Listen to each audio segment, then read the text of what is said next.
Hello, everyone, and welcome to episode 78 of ATL Falcons UK. You will note that we have quite a depleted crew today. There is just me at the moment in time, so my co-host for today is the one and only Brian Finneran. Not something I ever thought I'd say when we started this podcast, but here we are. Brian, thank you for coming on. Too funny. This is great. Was I on? Did you say I was on the first one or Yeah, early? you were really early on. So more than 2 years back now since we've Yeah, started, and we did a bit of a sit down interview about your career and everything, as opposed to the wider NFL. So in fact, I will link that after the show for everyone that's not seen it, 'cause it's a really good very nice. watch. Yeah, I wouldn't mind going back Um, and checking that out. exactly. Anyway, let's get to why we're here. So, of course, the Falcons took a beating of 28-23 to the Titans yesterday. How are you feeling? Just a general overview to start, and then we'll break it down. You just hate when you. It kind of felt like Falcons of the past when you let young quarterbacks get in their first start go crazy, and it was frustrating for sure. Because we've been so good on defense the entire season so far. I mean, really good. And Yeah, then you let a young quarterback like Will Levis come in there and do what he did to you with 4 touchdown passes, which haven't been done since I think Justin Herbert did it his rookie year. I believe so. Yeah, I read that stat earlier as well. So it was between that game yesterday against Tennessee and the Washington Commanders game where he felt like he let one get away. Yesterday he had a chance late. As bad as he played in the first half, he had a chance to get back with Taylor Heineke, and after Desmond Ritter went out with the concussion Yeah. symptoms. Mm. So frustration, I think, set in again. Disappointment because here we are again. I can see episode 78 titled 404. Uh, we're 4-4 again, and it's the same old story with this football team under Arthur Smith. Well, exactly that. At this point last season, we were sat at the exact same record. We've spent over 150 million in cap space, shored up the D a little bit, brought in Bijan as an early pick. And are we looking that much better overall? What do you think? Defensively, 100%. We really have Yeah, been. Defensively, you are literally in the top 10 in a lot of categories, probably overall top 12 or 13 team. I don't know if you have the numbers there, but yeah, they're, they're really impressive so far this year. So, and then you lost Grady Jarrett, which is an absolute dagger to your defense. And you don't think about those defensive linemen very much, especially the defensive tackles that are on the inside. yeah. You always want to talk about the outside guys that are trying to kill the quarterback and the defensive ends. But Grady was the heart and soul of that defense, and he will be Absolutely. missed. He got an ACL injury. We got news this morning that he tore his ACL against the Titans. We're Mhm. actually going to interview him. Shameless plug. We're going to interview him tomorrow. If your Well, listeners go on. want to tune in, you can tap the app, 680thefan.com, 680 the fan. He'll be on at 9 in the morning here in Atlanta, our time. So you guys can plan accordingly if you want to hear him after a devastating ACL injury. Yeah, absolutely. Like we said just pre-show, a little homage to him today. Thought I'd wear Very the nice. jersey in solace. I suppose one thing that we might have to consider is that the trade window is still open. I'm not asking for names as such, but do you see the Falcons making a move, or do you think we'll just work with what we've got? Man, you got. I think you almost have to make a move if you want to stay competitive. If you want to beef up Yeah, your defensive line a little bit, so you got yeah, till 4 o'clock tomorrow on Halloween to go ahead and make that move. Montez Sweat, the kid out of Washington, the Commanders, who we faced a few weeks ago, has had a yeah. nice season so far this year. He'd add some depth and probably jump and be a starter right away. So maybe you move Calais Campbell down inside of the tackle position again. So I Good think shout. you got to do something. I don't think we have enough guys on the practice squad or on this roster to fill that void. No, no, I agree. And the rumors of Sweat have come about, seeing as he's dropped the 404 in his Instagram bio. I don't know Oh, what it means. I don't know where it's come from. I don't know where this process is. I think he went to high school in Atlanta, am I right? But didn't that's go a to good college and then question. moved for college.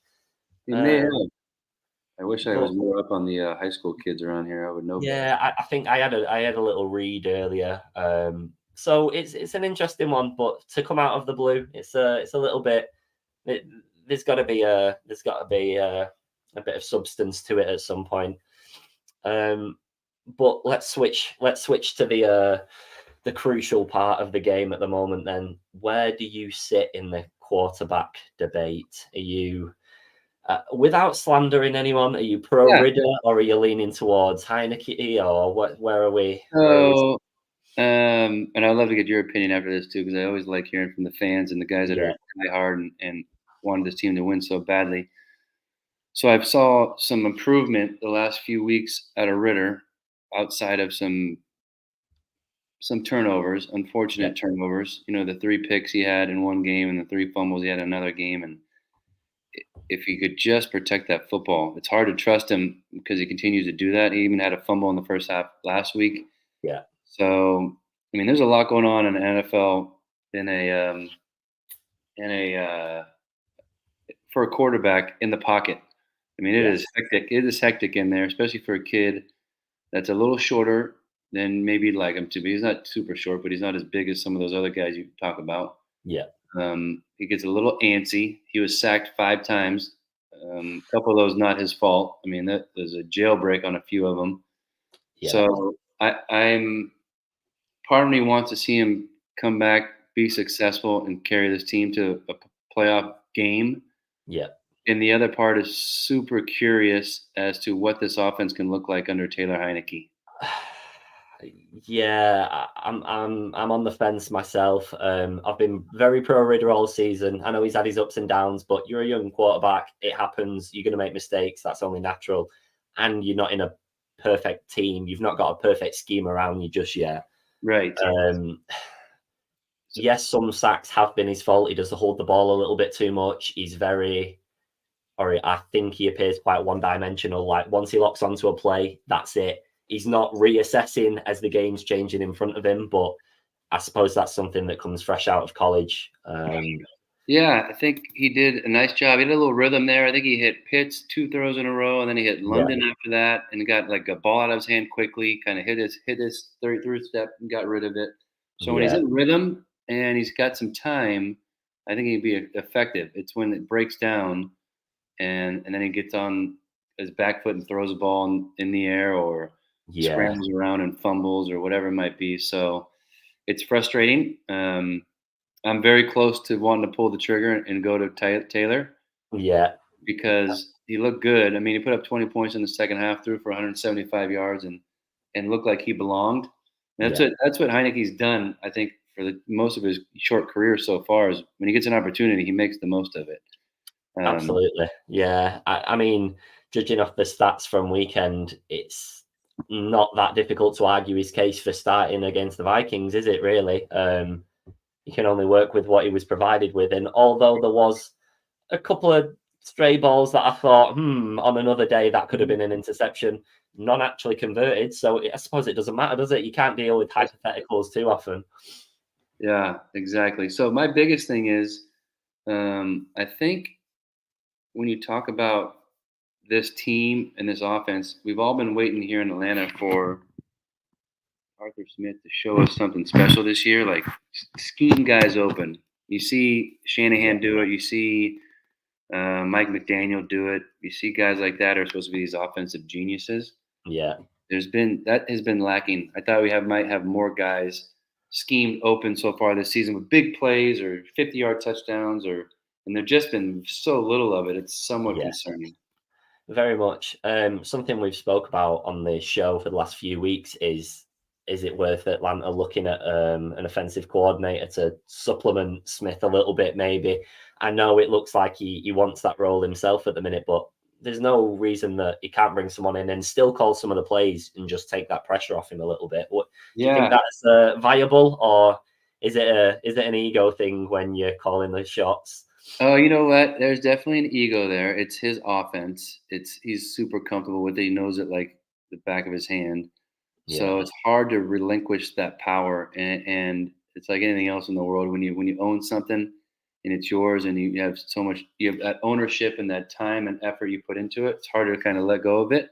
I think Andy Reid was like that for a long time, but he was really good in Philadelphia calling the plays, and he finally relinquished those play calling duties to some guys around him, and then people are still wondering who the hell. So it's a good question because you do Yeah, see Arthur sometimes yelling at the referees and getting all bent out of shape, and then he's got to get back on the microphone and back on the headset, and he's got to get to yeah. the play sheet, and he's got to get the call into Ritter, and a lot of times they did a better job the last couple of weeks, but a few weeks ago they had big issues with that kind of stuff.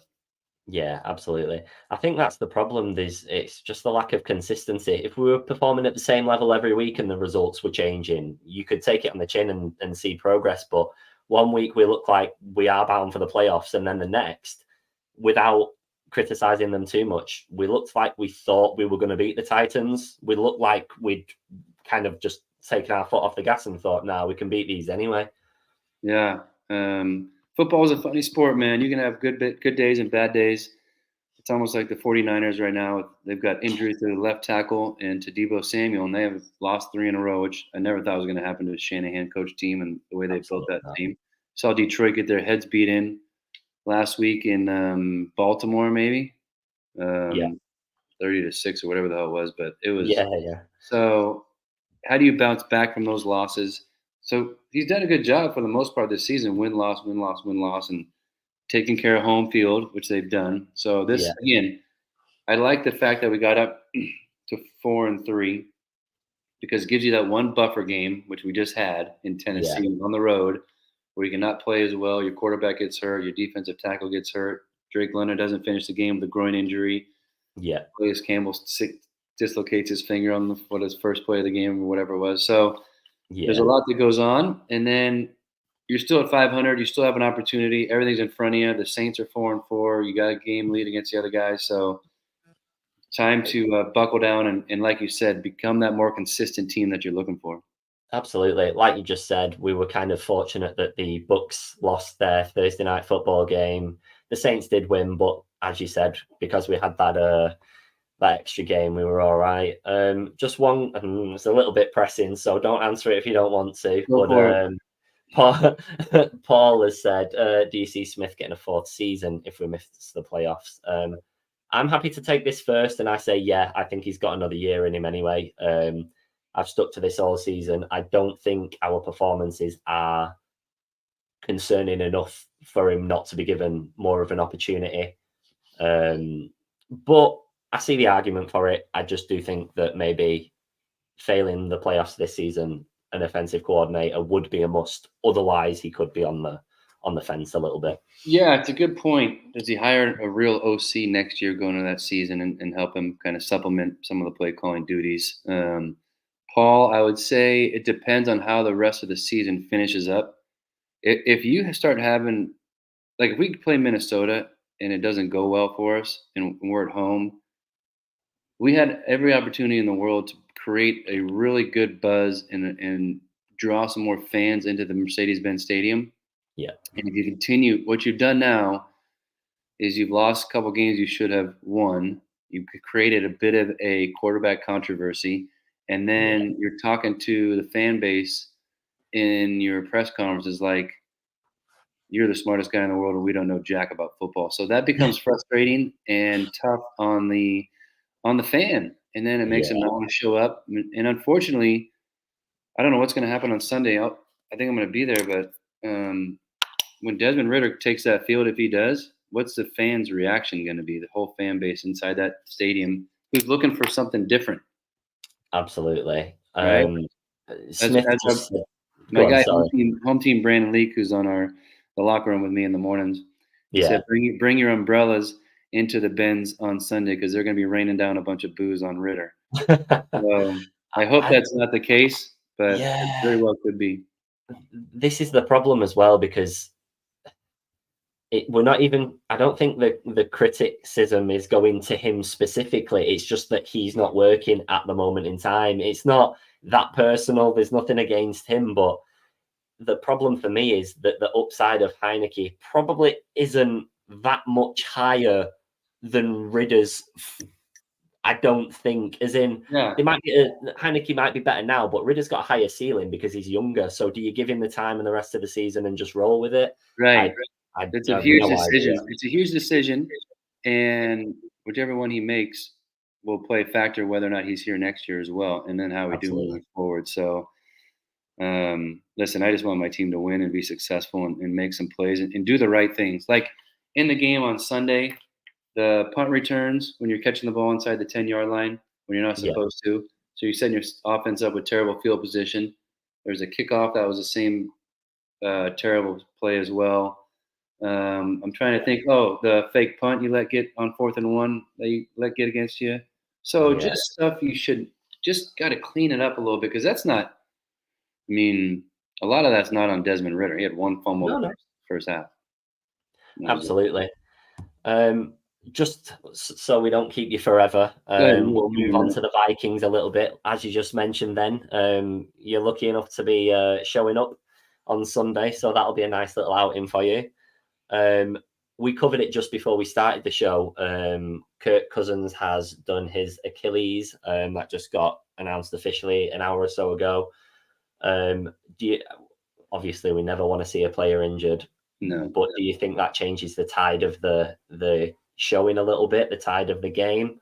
Yeah, I think so. I think we're a favorite going into this game now. I think we're -4.5. Where if Kirk Cousins was starting, I bet it would have been maybe favored by a point, maybe. Yeah. Because we're at home. You're going to have two young quarterbacks in this game. It was devastating. I mean, Kirk Cousins, number one, he's on one of my fantasy football teams. He's been lights out. No. So I got to deal with that nonsense. And then number two, I've always been a fan. I think he works super hard. He understands what it takes to be a pro. I don't know if you got a chance to watch the Netflix series Quarterback last year. Yes. Yeah. Really neat to kind of get inside his mind and home life and everything else. Kind of a funny guy, but super hard worker and fun Absolutely. fun to root for. So you're going to face Jaren Hall now. He's a rookie, 5th round pick out of BYU. It looks like that's the case, and our defense better show up this week and take care of business because that's a game you should win. I don't care if you score; you should win that game. But that guy, they can't run the football. Minnesota can't run the football. They relied on Kirk Cousins' arm a lot. And then the defense, they fly around a little bit, but they can be had as well. Yeah, absolutely. There we go. Somebody else in the comments started with Aaron, moved on to Cousins. There we go. That's how it works for the best of us. It's always the case. This guy Daniel Bright's a jinx of Achilles injuries. Jesus. Whatever you do, no Falcons players, please leave them out. That's right. Don't pick up anybody on our team. For the love. Love that.